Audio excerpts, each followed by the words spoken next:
할렐루야. 당연한 일상이 하나님의 은혜였다는 것을 많이 깨닫는 시간을 보내고 있습니다. 그럼에도 불구하고 우리들이 있는 자리에서 영상으로나마 예배할 수 있게 하시는 은혜를 생각하면서 다 같이 마음과 정성을 모아 하나님께 예배하시겠습니다. 완전하신 나의 주, 의의 길로 나 인도하소서. 행하신 모든 일 주님의 영광 다 경배합니다. 예배합니다. 찬양합니다. 주님만 날 다스리소서. 예배합니다. 찬양합니다. 주님 홀로 높임 받으소서. 새 노래로 여호와께 노래하라. 온 땅이여 여호와께 노래할지어다. 여호와께 노래하여 그의 이름을 송축하며 그의 구원을 날마다 전파할지어다. 아멘. 저희들을 구원하신 하나님, 날마다 새로운 시간 속에서 때마다 새로운 호흡 속에서 하나님의 구원을 찬송하며 기쁨으로 노래합니다. 오늘도 저희들을 복된 자리, 복된 시간으로 인도하셔서 하나님을 경배하게 하시니 감사합니다. 이와 같이 우리의 삶의 중심을 바로 세우고 힘을 얻어서 오늘도 하나님이 원하시고 기뻐하시는 삶을 살아가는 우리 모두가 되게 하여 주시옵소서. 마음과 뜻과 정성을 다하여 드리는 예배를 받아주시고 하나님의 은혜로서 저희들의 목마른 심령이 생수의 강을 얻게 하여 주시옵소서. 세상에서 얻을 수 없었던 평안과 위로를 얻는 예배가 되게 하여 주시옵소서.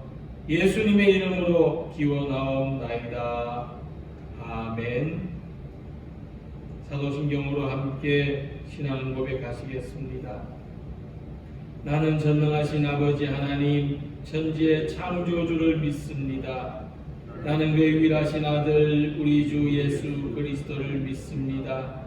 그는 성령으로 잉태되어 동정녀 마리아에게서 나시고 본디오 빌라도에게 고난을 받아 십자가에 못 박혀 죽으시고 장사된 지 사흘 만에 죽은 자 가운데서 다시 살아나셨으며 하늘에 오르시어 전능하신 아버지 하나님 우편에 앉아 계시다가 거기로부터 살아있는 자와 죽은 자를 심판하러 오십니다. 나는 성령을 믿으며 거룩한 공교회와 성도의 교제와 죄를 용서받는 것과 몸의 부활과 영생을 믿습니다. 아멘. 찬송가 28장 다 같이 부르시겠습니다.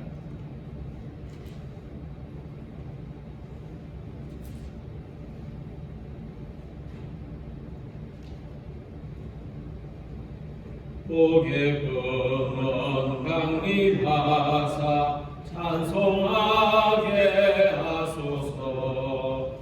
한량없이 자비하심 청량할 길 없도다. 천사들의 찬송가를 내게 가르치소서. 구속하신 그 사랑을 항상 찬송합니다. 주의 크신 도움 받아 이때까지 왔으니 이와 같이 천국에도 이르게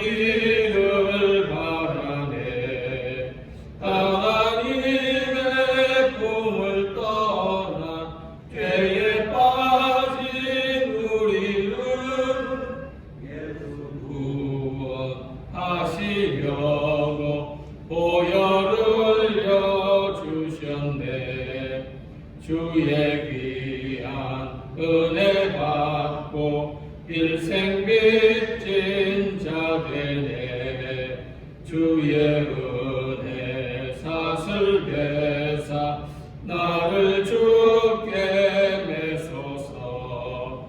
우리 마음은 연약하여 범죄하기 쉬우니 하나님이 받으시고 전국에 널치소서. 아멘.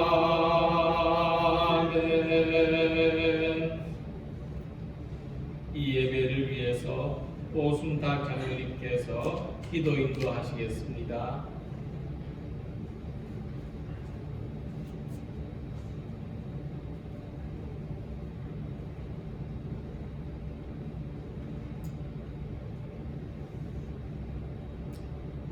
사랑과 자비가 무한하신 우리 아버지 하나님, 오늘도 하나님께서 부족한 우리들을 주님께서 세우신 이 목련 교회, 이 울산 들에대로 불러주신 은혜를 감사를 드립니다. 아버지 하나님, 우리는 지난 한 해 동안에 코로나 완연병이라는 울타리 안에서 불안과 걱정으로 한 해를 보냈습니다. 그리고 이제 새로운 한 해가 시작되어 이제 셋째 토요일을 맞이해서 주임전에 나왔습니다. 아직도 우리는 이 코로나라는 이 울타리 안에서 아버지 걱정과 근심으로 지금 우리는 앞을 예측하지 못하고 이렇게 하나님의 은혜를 기다리고 있습니다. 하나님께서 이 민족을 사랑하여 주셔서 여기까지 인도하여 주심을 믿습니다. 아버지, 이제 이 민족을 사랑하여 주시고 아버지께서 이 민족을 지금까지 지켜주신 그 은혜를 이제 또 베풀어 주셔서 우리를 이 코로나라는 이 울타리에서 인도하여 내주시기를 원합니다. 지금 이 코로나 전국으로 인해서 우리 국민들의, 서민들의 경제가 너무나도 힘들고 어려운 가운데 있습니다. 이럴 때일수록 우리는 주님께서 베푸신 섬김과 나눔의 그 뜻을 실천하여서 우리가 이 어려운 시기를 잘 견뎌나가고 지나갈 수 있도록 능력을 주시고 힘을 주시기를 원합니다. 우리 주님께서는 우리에게 아버지 섬기고 나눔에 있어서 힘 있는 자가 아니고 부자들이 아니라 어린아이의 오병이라는 5개의 보리떡과 2마리의 물고기로 아버지 5,000명을 먹이고 한때 그 허기를 넘길 수 있었던 것 같이 우리는 서로 섬기고 그런 나눔의 운동이 활발하게 전개되어서 우리가 이 시기를, 이 어려운 시기를 축복해 나가기에 부족함이 없도록 인도하여 주시기를 원합니다. 무엇보다 하나님께서 우리 울산들에게 세우신 부자린 목사님 항상 능력 주시기를 원합니다. 건강 주시고 축복하여 주시기를 원합니다. 지금의 어려운 이 교회들을 아버지가 볼 때 우리 울산 들의교회가 진정으로 이 지역에서 모범이 되는 그런 교회로 거듭날 수 있도록 주님께서 우리 목사님에게 은혜를 주시고 지혜를 주시옵소서. 아버지께서 이 울산 들의교회를 항상 지켜주시고 보호해 주실 줄로 믿고 우리의 구원자이신 예수 그리스도의 이름으로 감사와 기도를 드립니다. 아멘.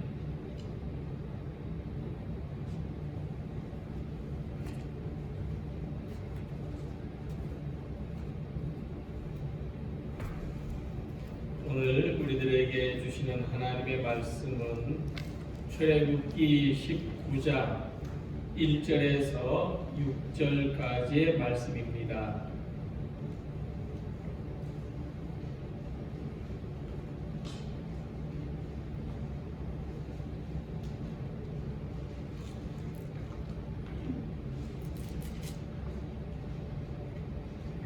출애굽기 19장 1절에서 6절까지 말씀을 함께 봉독하시겠습니다. 이스라엘 자손이 애국 땅을 떠난 지 3개월이 되던 날 그들이 시내 광야에 이르니라. 그들이 르비딤을 떠나 시내 광야에 이르러 그 광야에 장막을 치되 이스라엘이 거기 산 앞에 장막을 치니라. 모세가 하나님 앞에 올라가니 여호와께서 산에서 그를 불러 말씀하시되 너는 이같이 야곱의 집에 말하고 이스라엘 자손들에게 말하라. 내가 애굽 사람에게 어떻게 행하였음과 내가 어떻게 독수리 날개로 너희를 업어 내게로 인도하였음을 너희가 보았느니라. 세계가 다 내게 속하였나니 너희가 내 말을 잘 듣고 내 언약을 지키면 너희는 모든 민족 중에서 내 소유가 되겠고 너희가 내게 대하여 제사장 나라가 되며 거룩한 백성이 되리라. 너는 이 말을 이스라엘 자손에게 전할지니라. 아멘. 하나님 말씀은 길과 진리요 생명입니다. 아멘 아멘 아멘 아멘 아멘 아멘. 평화 인사 나누겠습니다. 하나님의 평화가 함께 하시기를 기원합니다.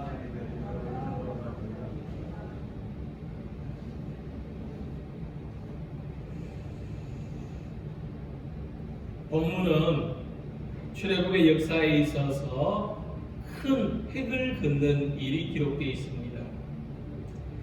애굽 땅을 떠난 지 3개월째 되던 날 모든 이스라엘 자손들이 시내산 앞에 이르게 됐습니다. 시내산은 호렙산으로도 불리지만 하나님의 산으로 나타나고 또 모세산이라는 뜻으로 오늘날에는 예벨무사라고 불리기도 합니다. 산은 하나인데 여러 가지로 이름이 많다는 것은 그만큼 관련된 이야기도 많다는 뜻입니다. 특별히 시내산은 모세가 하나님을 만난 곳이고 이스라엘 자손들이 하나님의 율법을 받은 곳입니다. 그리고 이스라엘 자손들이 이 시내산에 도착한 의미는 출애굽기 3장 12절에 나타나 있습니다. 하나님께서 모세에게 말씀하시기를 내가 그 백성을 애굽에서 인도하여 낸 후에 너희가 이 산에서 하나님을 섬기리니 이것이 내가 너를 보낸 증거니라고 하십니다. 이 말씀처럼 그들이 시내산에서 하나님을 섬기게 된 것, 시내산까지 오게 된 것은 하나님께서 계획하신 뜻이고 그들이 하나님을 섬기는 백성이 되었다는 증명입니다.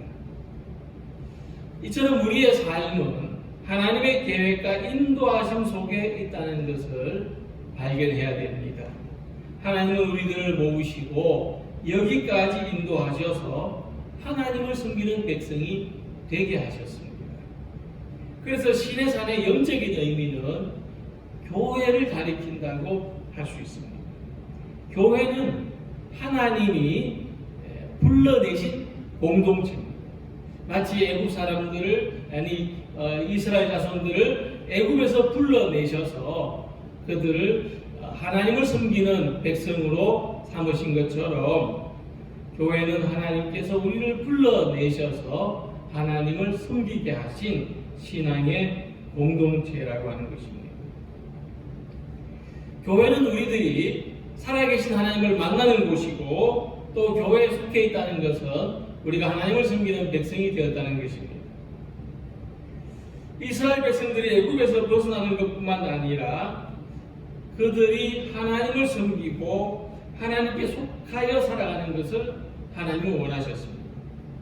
이와 같이 하나님은 우리를 교회로 부르셔서 하나님을 섬기는 사람이 되고 성숙한 믿음의 여정을 걸어가기를 원하시는 것입니다. 교회가 가지고 있는 이 중요한 의미를 생각하면 우리가 이 신앙의 공동체인 교회에 애정을 가지고 사랑하면서 살아간다는 것은 대단히 귀하고 복된 일이라고 할 수 있습니다. 우리 교회에 대하여 자긍심을 가지고 또 이 세상에 대해서 우리가 교회의 소중함을 유지하고 지켜가는 사람이 되어야 합니다. 하지만 지금 교회는 매스컴이나 사람들에게 어떻게 인식되고 있습니까? 특별히 이 코로나 사태 이후에 교회는 공공의 질서와 평안을 깨고 또 사람들에게 위협적이고 불편한 곳으로 비춰지고 있습니다. 날마다 교회와 관련된 뉴스를 접하면서 우리 성도님들은 어떤 마음이 드십니까? 저는 교회가 어쩌다가 이렇게 혐오의 대상이 되었는가를 생각하면 속이 다 상합니다. 누구보다도 선교의 열심을 가지고 달려가던 그들은 자기들의 열심 외에는 다른 것은 관심을 가지지 않는 독선적인 존재가 되었습니다. 그로 인해서 복음이 전파되는 것이 아니라 바이러스가 퍼져나가고 그들이 속한 한국교회는 모든 사람들에게 혐오의 대상이 되어버렸고 사람들의 실상에 해를 끼치는 결과를 낳고 말았습니다. 이런 상황은 참으로 아이러니합니다. 그래서 오늘과 같은 상황은 그럼에도 불구하고 교회가 왜 필요합니까? 교회는 지금과 같은 상황에서 무엇을 해야 하는가? 또 우리 각자가 세상 속에서 하나님을 섬기는 사람으로 살아가는 것은 어떤 것인가를 진지하게 생각해 보게 합니다. 자, 교회에서 무엇보다도 소중한 것은 하나님을 만나는 경험입니다.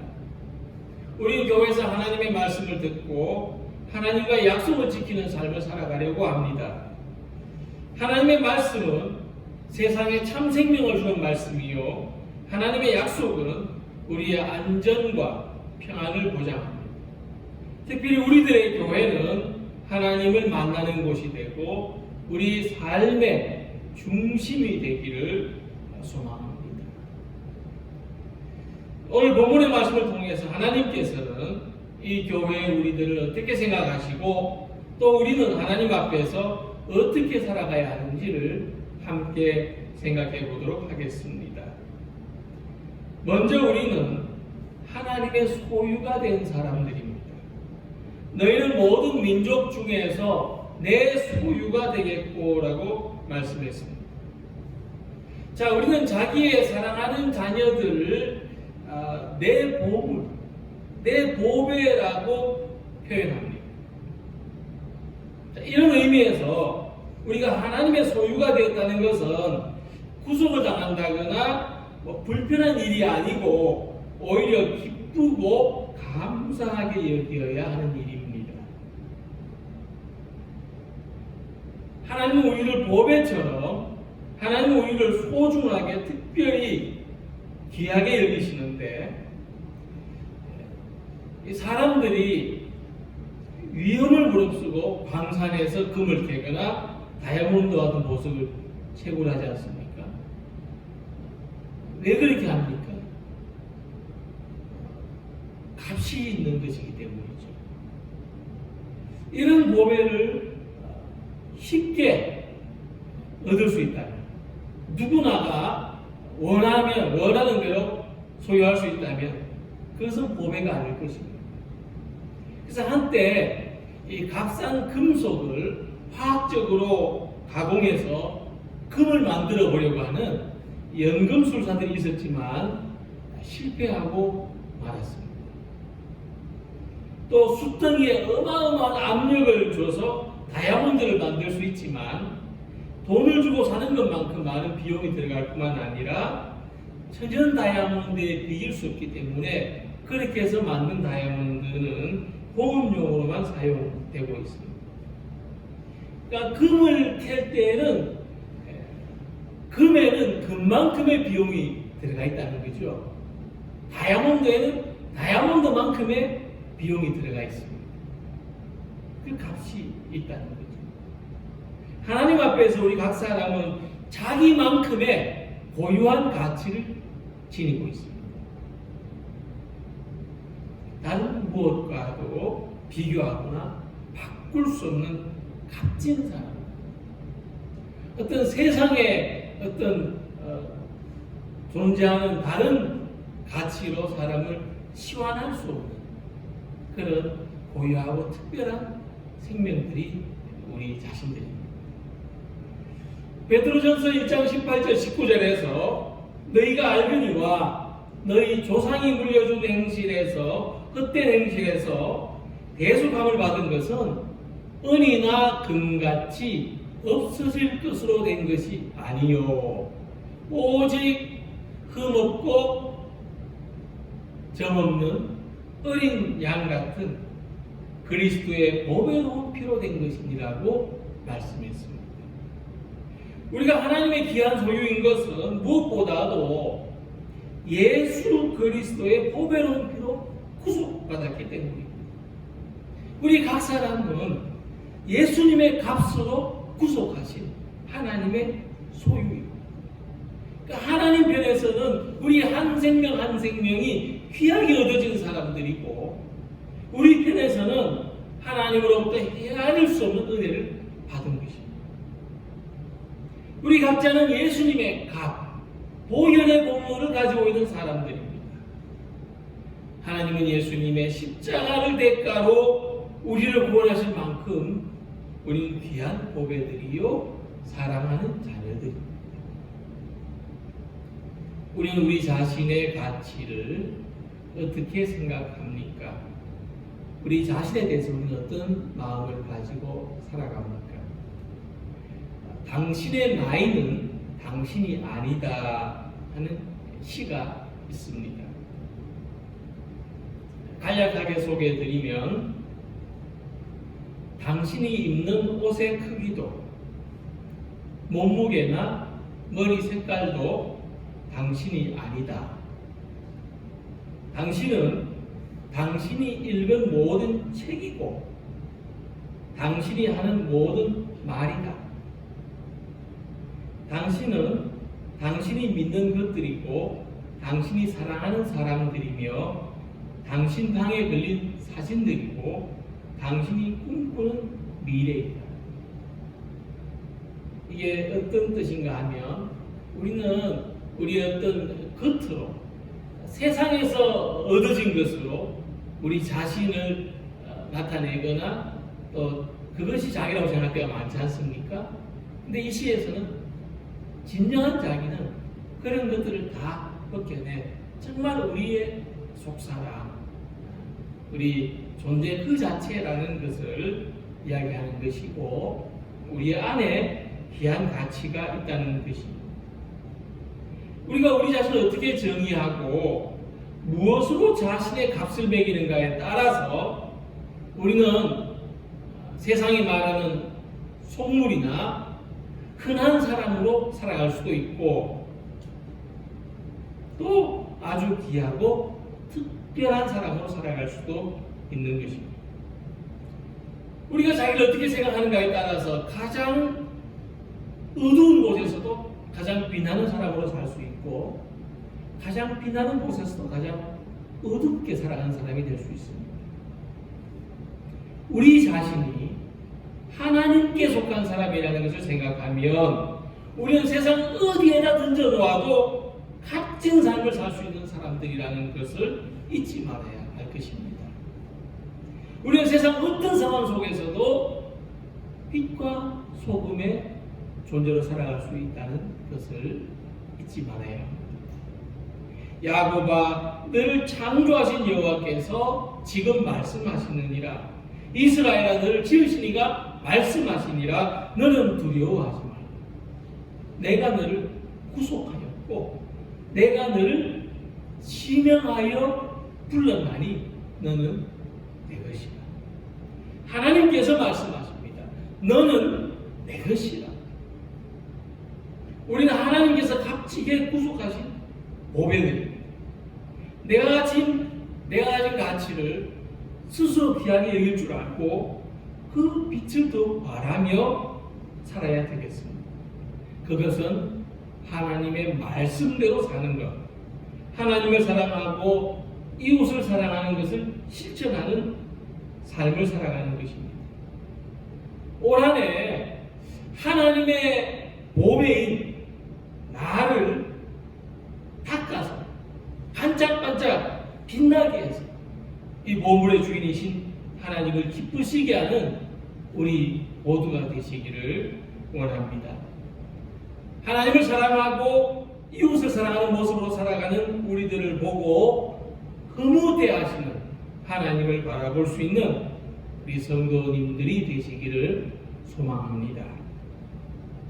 두 번째, 하나님께서는 이스라엘 자손들을 향해서 너희가 내게 대하여 제사장 나라가 된다 말씀하십니다.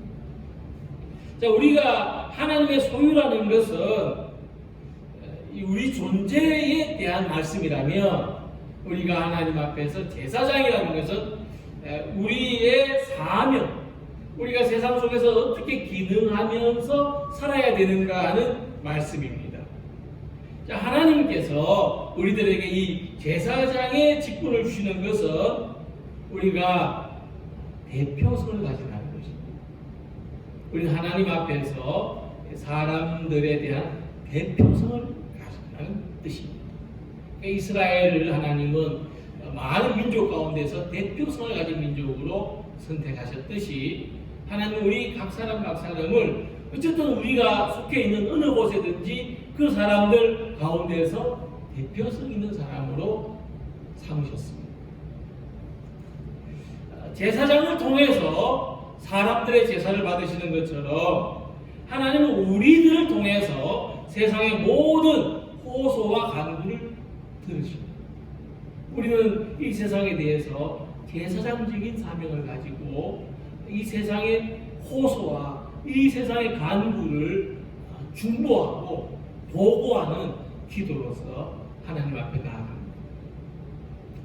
그래서 제사장에게 가장 먼저 요구되는 것은 하나님 앞에서 모범적인 순종을 보여주는 것입니다. 마이크가 고장나면 소리가 전달되지 못하지 않습니까? 이처럼 우리가 하나님 앞에서 대표성을 가진 사람으로서 모범적인 순종의 삶을 살아갈 때 우리의 사명을 잘 감당할 수 있게 되는 것이죠. 여기에서 우리는 대단히 중요한 것을 발견하게 되는데, 우리들이 모범적이어서 제사장이 된 것이 아니라 부족한 사람들임에도 불구하고 은혜로 제사장의 직분을 받았기 때문에 그 보답으로 순종의 삶을 살아가야 한다는 것입니다.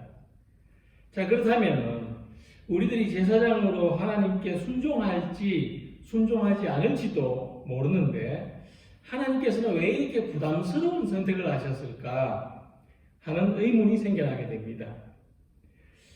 하지만 하나님께서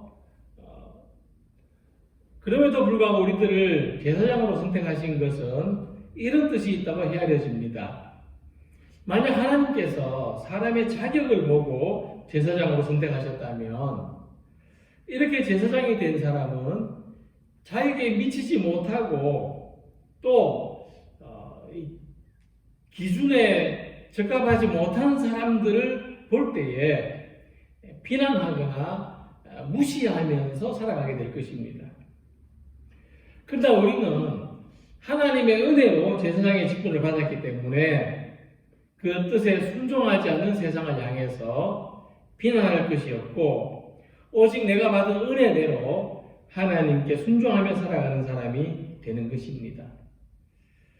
이것이 바로 우리가 하나님 앞에서 가지는 대표성이라고 하는 것입니다.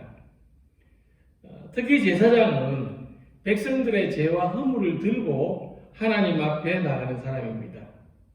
그런데 이 시대가 가진 가장 큰 죄와 허물은 하나님을 인정하지 않고 하나님을 경외하지 않는 삶을 사는 것입니다. 사람들이 하나님의 뜻대로 살지 않고 또 자기 욕심대로 오만하게 살아가는 결과로서 오늘날과 같은 위기의 시대를 맞이하게 되었다고 봅니다. 특히 코로나의 시대를 맞이하면서 많은 그리스도인들이 공통적으로 느끼는 것은 지금 이 상황을 하나님의 경고로 해석하고 기술과 자본을 하나님보다 더 중요하게 여기는 인본주의적이고 세속적인 사회에서 하나님께서 만드신 창조의 질서를 회복하는 하나님의 나라를 향해서 나아가야 한다는 것입니다. 예수님께서는 십자가의 희생으로 사랑을 실천하시고 순종의 본을 보이셨습니다. 우리의 대제사장이 되셨습니다. 그제 우리는 이 예수님을 믿고 따르는 그리스도인으로서 세상을 복되게 하는 일에 앞장서지 못하고 또 세상에 본이 되어 살지 못한 것을 회개하면서 이제 이 세상의 아픔을 위해서 기도하고 세상의 회복을 간구하고 이 세상에 하나님의 사랑과 평화가 흘러가는 이 새로운 시대가 되도록 힘써야 하는 것입니다. 그래서 우리들은 이 예배가 우리가 홀로 또는 여럿이서 우리 가정에서 드리는 예배일지라도 우리들의 예배가 하나님 앞에서 이 세상을 대표하는 제사장적인 예배가 되기를 소망합니다. 우리들도 교회만 생각하고 우리 자신만 생각한다면 지금이라도 하고 싶은 대로 다 하고 살 것이지만은 이렇게 불편을 감수하면서 각자의 삶의 자리에서 예배를 드리는 것은 바로 우리 그리스도인들에게 세상에 대한 책임이 있다는 것을 의미하는 것입니다. 그래서 우리가 고통을 나누고 고난에 동참하면서 이 예배를 통해서 이 세상에 대한 하나님의 자비와 회복을 구하는 것입니다. 그래서 우리가 예배를 드릴 때마다 이 세상의 회복을 위해서 하나님께 호소하는 이 제사장의 임무를 다할 수 있기를 바랍니다. 우리 그리스도인들이 먼저 이웃을 배려하고 또 자기를 내려놓는 순종의 본을 보여서 세상의 사람들도 우리를 보고 자기의 불편을 감수하고 또 이웃을 사랑하는 길로 함께 나아갈 수 있기를 소망합니다. 하나님을 섬기는 우리 예배가 세상과 하나님 사이의 간격을 버려놓는 행위가 아니라 세상에 하나님께 더 가까이 나아갈 수 있는 희생적인 제사가 되어서 오늘도 이 제사장적인 예배로 하나님께 나아가는 우리 모두가 되시기를 소망합니다. 그리고 하나님은 이스라엘을 거룩한 백성으로 삼으셨습니다. 이스라엘이 애굽에 있을 때도 하나님의 백성이었습니다. 그러나 거룩한 백성은 아니었습니다. 그들은 애굽의 노예에 불과했습니다. 그러나 이제 애굽에서 벗어나와서 광야의 연단을 받고 하나님의 산에서 하나님의 말씀을 듣고 하나님과의 언약을 지킴으로써 그들은 거룩한 백성으로 부름을 받은 것입니다. 거룩한 백성이 되리라는 이 6절의 말씀을 히브리서 12장 10절에서는 이렇게 그 뜻을 풀이해 줍니다. 그들은 잠시 자기의 뜻대로 우리를 징계하였거니와 오직 하나님은 우리의 유익을 위하여 그의 거룩하심에 참여하게 하시느니라. 자, 이 말씀으로 보면은 이스라엘 백성들이 애굽의 노예로 지내는 것은 그들이 징계를 받은 것입니다. 그런데 그들이 애굽에서 받은 징계는 고통 이상의 의미가 없었습니다. 하지만 그들은 그 고통을 통해서 하나님께 부르짖었다고 했죠.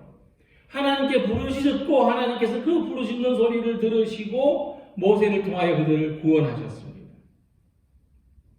자, 그래서 하나님은 그들은 고통 속에서 부르짖었지만은 하나님은 고통을 통해서 그들을 거룩한 백성이 되는 길로 인도하셨고 그 고통이 이스라엘 자손들에게는 하나님의 거룩하심에 참여하는 유익한 결과가 된 것입니다.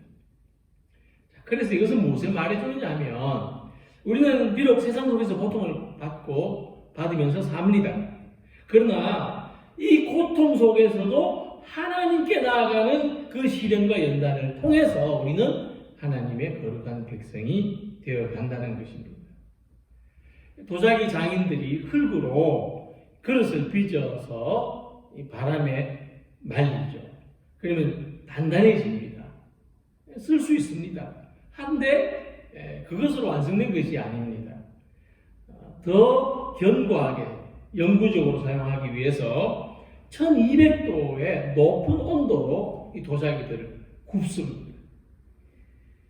이 굽는 동안 갈라지는 것도 있고 터지는 것도 있고 비틀어지는 것도 있습니다. 자, 그냥 사용해도 쓸 수 있을 건데 괜히 갈라지게 하고 터지게 하고 비틀어지게 하려고 불에 굽지 않습니다. 더 귀하게 쓰도록 연단하는 과정입니다. 그러니까 우리가 세상에서 겪는 하나님의 연단도 이렇게 생각해야 됩니다. 이 시련과 연단 속에서 견디지 못하고 갈라지고 터지는 비틀어지는 사람도 있지만 이것을 견뎌냄으로써 우리는 더 강하고 쓸모있는 사람이 된다는 것입니다.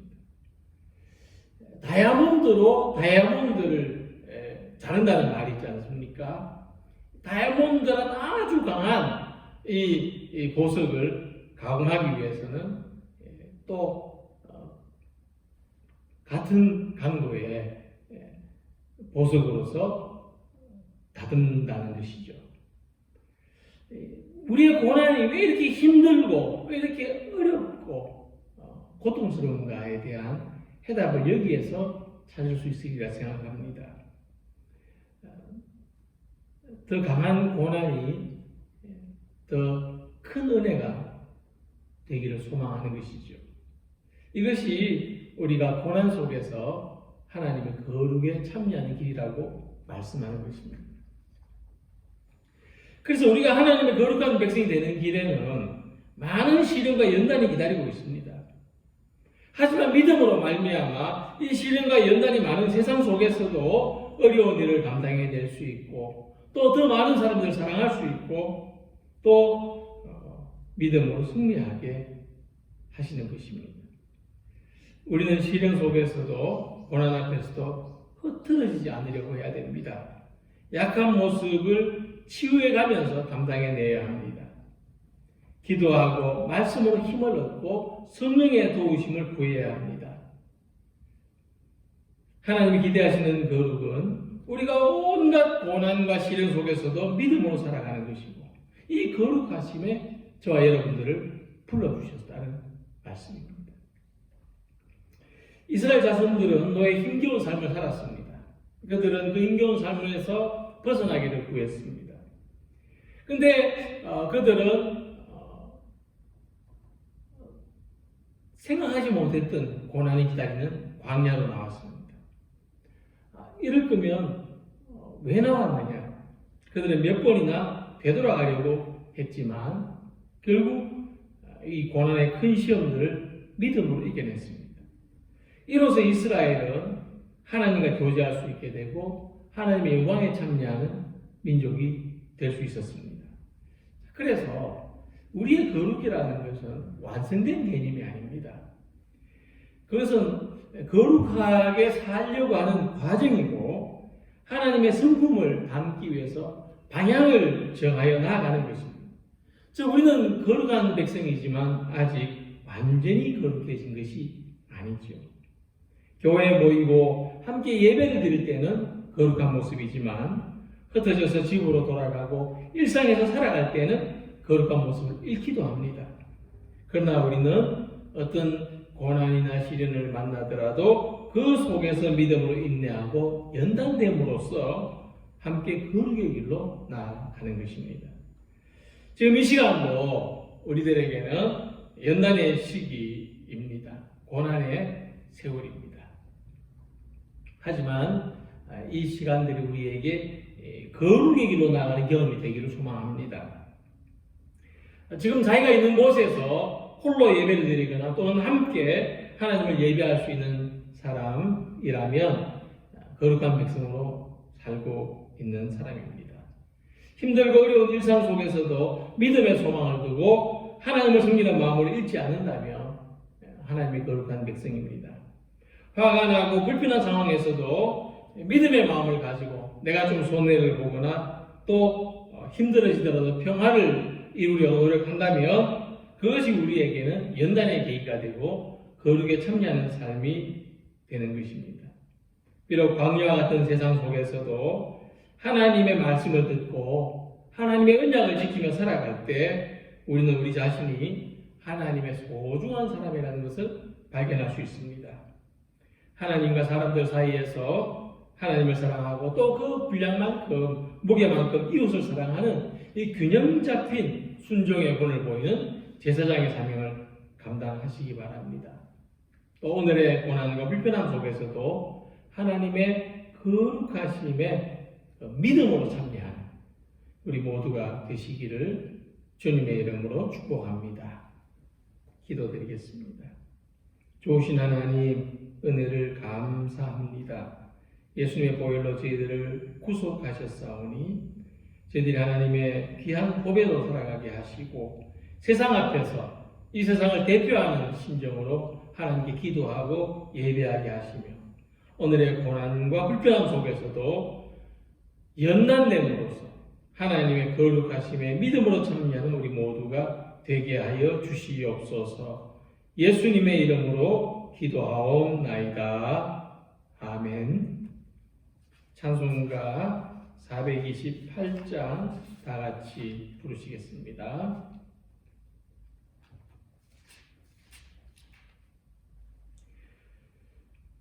내 영혼의 햇빛 비치니 주 영광 찬란해. 이 세상 어떤 빛보다 이 빛 더 빛나네.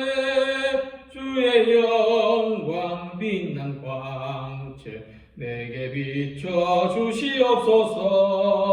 그 밝은 얼굴 배울 때 나의 영혼 기쁘다. 내 영혼에 노래 있으니 주 찬양합니다. 주 귀를 기울이시사 다 듣고 계시네. 주의 영광 빛난 광채 내게 비춰 주시옵소서. 그 밝은 얼굴 배울 때 나의 영혼 기쁘다. 내 영혼의 봄날 되어서 주 함께 하실 때 그 평화 내게 깃들고 주 은혜 꽃 피네. 주의 영광 빛난 광채 내게 비춰 주시옵소서. 그 밝은 얼굴 배울 때 나의 영혼 기쁘다. 내 영혼에 희락이 있고 큰 소망 넘치네. 주 예수 복을 주시고 또 내려주시네. 주의 영광 빛난 광채 내게 비춰 주시옵소서. 그 밝은 얼굴 배울 때 나의 영혼 기쁘다. 본문 기도하겠습니다. 세상을 아름답게 창조하시고 저희들에 맡기시며 잘 지키시고 다스리라고 하신 하나님, 은혜를 감사합니다. 주님께서 우리에게 주신 시간, 우리에게 주신 생명, 우리의 소유, 이 모든 것으로 주님께 영광을 돌리며 예배하며 예물로 올리오니 기쁘게 받아 주시옵소서. 주님, 이 예배가 하나님의 영광을 높이는 예배가 되게 하시고 주여 우리의 예물이 하나님의 귀한 일에 쓰이는 예물이 되게 하여 주시고 하나님, 세상 속에서 우리의 삶이 하나님을 찬양하는 복된 삶이 되게 하여 주시옵소서. 사랑하는 성도들 이 한 해 동안에도 지켜주시고 우리들을 안전하게 하시며 또 우리를 평안하게 하여 주옵소서.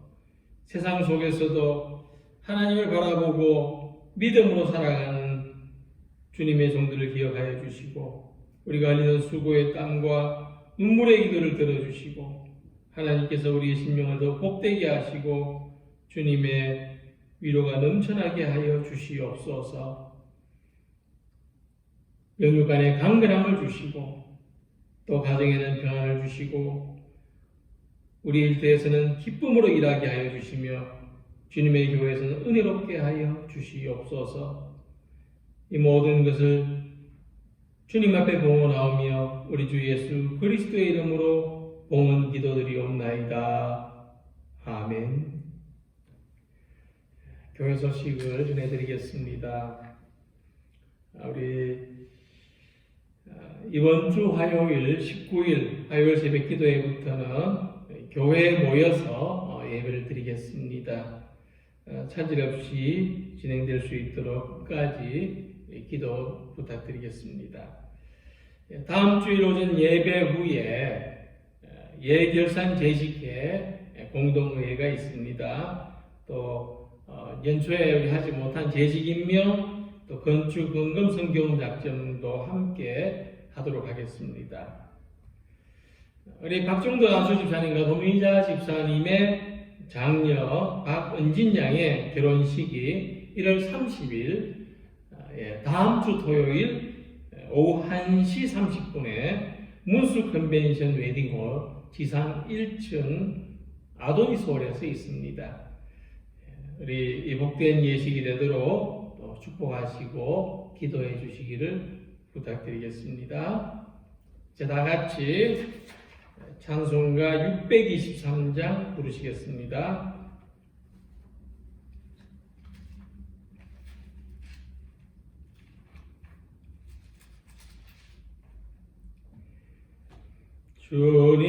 주님의 시간에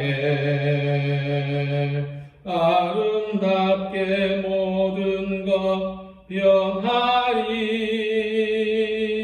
주님 나의 갈 길을 인도하여 주시니 주의 뜻을 따라서 살리라. 주님의 시간에 아름답게 모든 것 변하리. 나의 정성 다하여 주를 찬송하오니 주의 뜻을 이루어 주소서.